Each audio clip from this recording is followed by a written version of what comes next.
Hi guys, तो आपका first counselling यहाँ पे कंप्लीट हो चुका है। फर्स्ट काउंसलिंग का जो आपका एडमिशन है बैचलर ऑफ इंजीनियरिंग यानी कि पीटी का, तो ये आपका पूरा कंप्लीट हो चुका है। ठीक है, अब है आपका आज 30 तारीख, कल आपका काउंसलिंग सेकंड काउंसलिंग जो है आपका जारी होना है, शुरुआत होना है। तो आप यहाँ पे देख सकते हैं, आपको सेम वैसे ही करना है जैसे आपने फर्स्ट काउंसलिंग फॉर्म भरा था। अगर आप चाहते हैं कि सेकंड काउंसलिंग भरना, तो आप यहाँ पे देखिए फेज 2 लिखा है। अक्टूबर 1 2020 से, मतलब कल 11 बजे से ये चालू होगा, 8 अक्टूबर 2020 तक ये चलेगा। इस वीडियो में हम आपसे बात करेंगे पूरा डिटेल के लिए, जो आपको अभी तक जानना जरूरी है आपके पीटी काउंसलिंग के लिए। ठीक, जिनका एडमिशन हो गया है, गवर्नमेंट में हुआ है, प्राइवेट में हुआ है, अगर वो ये वीडियो देख रहे हैं तो कमेंट सेक्शन में जरूर मेंशन करिएगा कि आप कहाँ एडमिशन आपका हुआ है, किस कॉलेज में हुआ है और किस ब्रांच में हुआ। जिनका नहीं हुआ है तो अपने परसेंट को मेंशन करिएगा कमेंट सेक्शन में कि मेरा इतना परसेंट है, क्या होने का चांस है या नहीं है। ये बात करते हैं एक आर्टिकल के बारे में। ये आज ही का आर्टिकल है, आप देख सकते हैं, लिखता है जीसी में 50% से कम प्रवेश। तो जिनको जीसी जाने का उम्मीद है वो बिल्कुल उम्मीद रखें, उम्मीद मत तोड़ें, क्योंकि 50% से कम यहाँ पे कहा गया है। अगर हम बात करें रायपुर जीसी का, तो यहाँ पे लिखता है 48% सीटों पर दाखिला हुआ है। अंतिम दिन भी क्या हुआ, यहाँ पे कम एडमिशन हुआ है। बात करें अगर जीसी जगदलपुर का, तो यहाँ पे 42% लिखता है। और वहीं बात करें हम बिलासपुर के बारे में, तो यहाँ पे 51% देख सकते हैं आप, यहाँ पे लिखा है। आप ये भी देख सकते हैं द्वितीय चरण के लिए काउंसलिंग के लिए यहाँ पे 1 तारीख से आपका रजिस्ट्रेशन होगा, मतलब कल से आपका होगा। ठीक है, जितना उम्मीद था उससे कम ही यहाँ पे एडमिशन हो पाया है। बहुत सारे यहाँ पे कारण हैं, लॉकडाउन बीच में लग चुका था, बहुत सारे डॉक्यूमेंट इनकम्प्लीट होने के कारण बहुत भाइयों ने नहीं ले पाए। और बहुत सारे लोगों को यहाँ पे ये हुआ है कि उनको जो सीट चाहिए था वो सीट उनको नहीं मिल पाया है। ठीक है, इस कारण यहाँ पे एडमिशन थोड़ा सा कम हुआ है। तो अगर आपको सीट नहीं मिला है तो आप बिल्कुल ना घबराएं, सेकंड काउंसलिंग आपका चालू है कल से, बिल्कुल आप वहां पे पार्टिसिपेट करें। अब बात करते हैं कौन फॉर्म भर सकता है, कौन फॉर्म नहीं भर सकता है, क्या क्या आगे होना है। तो सबसे पहले डेट शेड्यूल का बात करते हैं। तो कल तक जितना एडमिशन हुआ है और जितना सीट बच गया, मतलब जितने का एडमिशन नहीं हुआ है, वो जो सीट बचा है, खाली जो सीट है, जिस सीट पर आपका कल से काउंसलिंग चालू होगा, मान लो आपका 100 सीट था, 100 में से मान लो 70 सीट आपका खाली रह गया या 70 सीट आपका फुल हो गया, बच गया 30 सीट। तो वो जो 30 सीट है वो कंफर्म आपको कब करेगा, कल करेगा 1 अक्टूबर 2020 को 11 बजे आपको बताएगा कि वो 30 सीट है कि 40 सीट है, मतलब कितना सीट यहाँ पे बचा हुआ है। तो मैं आपको एग्जांपल से बता रहा हूँ 100 सीट, बट ये सीट इतना तो है नहीं, आप जान रहे हैं। तो 1 तारीख मतलब कल के डेट पे 11 बजे यहाँ पे कंफर्म हो जाएगा कि आपका टोटल कितने नंबर ऑफ सीट है। तो पहले आप उस सीट मैट्रिक्स को जा करके देखेंगे, कहाँ पे आपको देखना है। तो आप यहाँ पे जब आते हैं तो यहाँ पे आप जब क्लिक टू लॉगिन करेंगे कल 11 बजे, तो आपको यहीं पे आपको मिलेगा सीट मैट्रिक्स कि कितने कितने सीट कहाँ कहाँ बचे हैं, और उसी के अकॉर्डिंग आपको क्या करना है, अपने कॉलेज को चूज करना है, अपने प्रेफरेंस को देना है। बात करते हैं ये डेट कब तक चलेगा। तो कल से आपका चालू होगा 11 बजे से, जो कि 8 अक्टूबर शाम 5 बजे तक ये आपका पूरा काउंसलिंग का फॉर्म चलेगा, सेकंड काउंसलिंग का। ठीक है, जैसे आपने फर्स्ट काउंसलिंग में भरा था सेम आपको डिट्टो वही काम करना है। अब बात करें आपको अलॉटमेंट कब होगा, तो ये जो अलॉटमेंट है आपका 13 अक्टूबर 2020 को होगा दोपहर 2 बजे, और उसी दिन से 2:30 बजे से आपका एडमिशन चालू हो जाएगा, जो कि 20 अक्टूबर तक आपका चलेगा। ठीक है, शाम 5 बजे तक। तो यहाँ पे पूरा कंप्लीट हो गया कि आपको डेट शेड्यूल क्या क्या फॉलो करना है, यहाँ पे आप देख सकते हैं। अब बात करते हैं किनको फॉर्म भरना है, किनको फॉर्म नहीं भरना है, इस सिलसिले में इन्होंने क्या गाइडलाइन दिया है। तो जब आप इनका प्रवेश नियम पे आएंगे तो यहाँ पे 26 नंबर पॉइंट पर बोलता है, प्रथम चरण के पश्चात, मतलब जो फर्स्ट काउंसलिंग हुआ है उसके बाद रिक्त रह गई सीटों पर, जो सीट बच गई हैं, जिस पे एडमिशन हो गया वो तो फुल हो गया, जो सीट रह गया केवल उसी पे काउंसलिंग होगा, एवं द्वितीय चरण के रजिस्ट्रेशन के दौरान पूर्व प्रवेशित छात्रों के सीट छोड़ने के कारण रिक्त होने वाली सीटों के आवंटन के लिए द्वितीय चरण में पुनः वैसे ही प्रक्रिया अपनाई जाती है जैसे प्रथम चरण में थी।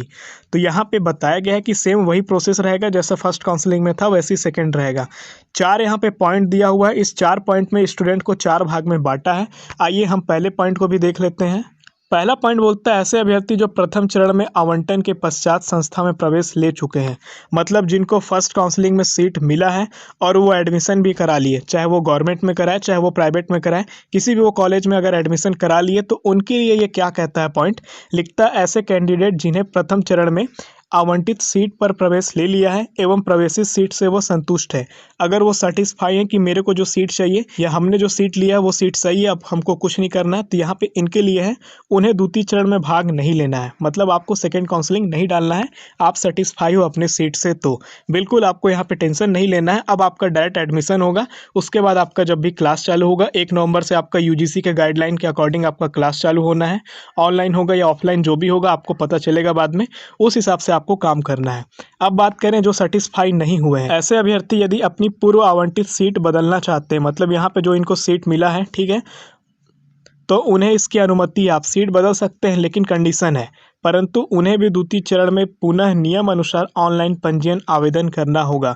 तो आपको सीट बदलने के लिए भी आपको ऑनलाइन आवेदन करना होगा। फिर बोलता है द्वितीय चरण में सम्मिलित होने पर उनकी पूर्व आवंटित सीट स्वमेव निरस्त हो जाएगी। तो आपका जो सीट है वो आपका क्या होगा, निरस्त हो जाएगा। आगे लिखता है ये आवश्यक नहीं कि उसे वह सीट वापस पुनः मिल पाए।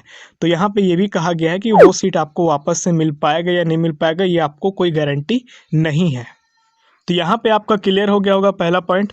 दूसरा पॉइंट है ऐसे अभ्यर्थी जो प्रथम चरण में आवंटन प्राप्त किए हैं परंतु संस्था में प्रवेश नहीं लिए, मतलब उनको अलॉटमेंट लेटर तो मिल गया, एडमिशन आपको कराना है, लेकिन वो एडमिशन नहीं करा पाए। तो लिखता है ऐसे अभ्यर्थी की पूर्व आवंटित सीट निरस्त मानी जाएगी, मतलब इन्होंने एडमिशन नहीं लिया तो वो सीट वैसे भी निरस्त हो गया और वही सीट सेकेंड काउंसलिंग में चल दिया। एवं लिखता है इन्हें पुनः द्वितीय चरण में ऑनलाइन पंजीयन का आवेदन करना होगा। तो आपको वापस से ऑनलाइन पंजीयन करना है और आवेदन करना है सेकंड काउंसलिंग में। तो यहाँ पे आप याद रखिए, सेकंड काउंसलिंग में अगर आप न्यू फॉर्म भर रहे हो तो आपको पैसा लगेगा, जितना पैसा आपका उस समय लगा था फर्स्ट काउंसलिंग में उतनी पैसा आपको इस टाइम पे देना होगा। आगे लिखता है थर्ड नंबर पॉइंट, ऐसे अभ्यर्थी जो प्रथम चरण में फॉर्म भरे थे परंतु आवंटन नहीं हुआ था, मतलब जिन्होंने फॉर्म तो डाला तो परसेंटेज कम था या प्रेफरेंस ज़्यादा कॉलेज को नहीं दिए थे, बहुत ही कम कॉलेज उन्होंने चूज़ किया था। तो ऐसे जो बंदे हैं, ऐसे जो बच्चे हैं, स्टूडेंट हैं, उनको क्या करना है, यहाँ पे ये कहा गया है जिनको सीट अलॉट नहीं हुआ, ऐसे अभ्यर्थी यदि अपना विकल्प बदलना चाहते हैं तो उन्हें पुनः द्वितीय चरण में नियम अनुसार ऑनलाइन पंजीयन करना होगा। ठीक है, कहने का मतलब ये है कि आप मान लो फॉर्म भरे थे, 4-5 कॉलेज सेलेक्ट किए, उस कॉलेज सेलेक्ट करने के बाद भी आपको क्या है, सीट नहीं मिला, लेकिन आपने फॉर्म का पैसा दिया था, तो क्या करेंगे आप, अगर उसी प्रेफरेंस को रखना चाहते हैं तो कोई दिक्कत नहीं है, लेकिन अगर आप उस प्रेफरेंस को चूज़ जो किए हैं आप प्रेफरेंस कॉलेज का, उसको आप अगर चेंज करना चाहते हैं और उसमें कॉलेज ऐड करना चाहते हैं या किसी कॉलेज को आप ऊपर नीचे करना चाहते हैं, तो उस कंडीशन में आपको नया पंजीयन फॉर्म भरना पड़ेगा और उसका फीस आपको देना होगा। आगे लिखता है यदि अभ्यर्थी विकल्प नहीं बदलना चाहते हैं, मतलब आप एज इट इज़ रखना चाहते हैं अपने फॉर्म को, चलो ठीक है कोई दिक्कत नहीं है, तो उस कंडीशन में आपको क्या होगा, उन्हें पंजीयन कर आवेदन एवं काउंसलिंग फीस जमा करने की आवश्यकता नहीं है। तो आपको ना पंजीयन करना है, ना आपको काउंसलिंग का फीस जमा करना है, ना आपको आवेदन करना है। आपका जो फॉर्म भराया हुआ था उस समय, बस आपको सीट नहीं मिला है, वो फॉर्म वापस से यहाँ पे सेकंड काउंसलिंग में ले लिया जाएगा। आपके फॉर्म को भी जब यहाँ पे सीट अलॉटमेंट होगा तो आपका भी फॉर्म को यहाँ पे देखा जाएगा कि आपने जो भरा था फिर से इस बार उसको आपको दिया जाए या नहीं दिया जाए। तो आपका परसेंटेज फिर से इस बार अगर सही रहते हैं तो आपको सीट मिलेगा। तो अगर आप प्रेफरेंस चेंज करना चाहते हो तो यहाँ पे क्या कंडीशन है, आपको पैसा देना पड़ेगा, नया फॉर्म भरना है। अगर आप प्रेफरेंस चेंज नहीं करना चाहते हो तो आपको कुछ नहीं करना है, आप ऐसे ही रहिए। डायरेक्ट आप अपना रजिस्ट्रेशन नंबर जैसे अभी चेक किए थे फर्स्ट काउंसलिंग का रिजल्ट आते टाइम, वैसे सेकंड काउंसलिंग का जब अलॉटमेंट लेटर आएगा उस समय आप फिर से चेक करेंगे। आगे लिखता है चौथे पॉइंट, ऐसे अभ्यर्थी जो प्रथम चरण में पंजीयन नहीं करा पाए थे, कहने का मतलब ये है कि उनको डेट पता नहीं था या नेट का प्रॉब्लम हुआ या डॉक्यूमेंट इनकम्प्लीट था, कोई भी प्रॉब्लम से अगर उन्होंने फॉर्म नहीं भरा है तो वो भी यहाँ पे फॉर्म भर सकते हैं, कोई दिक्कत यहाँ पे नहीं होगा। लिखता है ऐसे अभ्यर्थी नया पंजीयन कर आवेदन कर सकते हैं। जो अभ्यर्थी पंजीयन कराए थे परंतु आवेदन नहीं कर पाए थे उन्हें भी आवेदन कर सकते हैं। तो यहाँ पे कोई दिक्कत नहीं है, आप अगर पंजीयन करा भी लिए थे, पेमेंट नहीं किए थे, तो आप उसी पंजीयन से वापस से कर सकते हैं या आप चाहे तो नया पंजीयन कर सकते हैं। तो आप आराम से यहाँ पे कर सकते हैं, कोई दिक्कत नहीं है। तो यहाँ पे 4 कंडीशन आने थे, 4 कंडीशन यहाँ पे डायरेक्टर ऑफ टेक्निकल एजुकेशन ने आपको क्लियर किया और मैं कोशिश किया कि जितने भी आपके डाउट हो सकते थे इस वीडियो में मैं आपको क्लियर किया।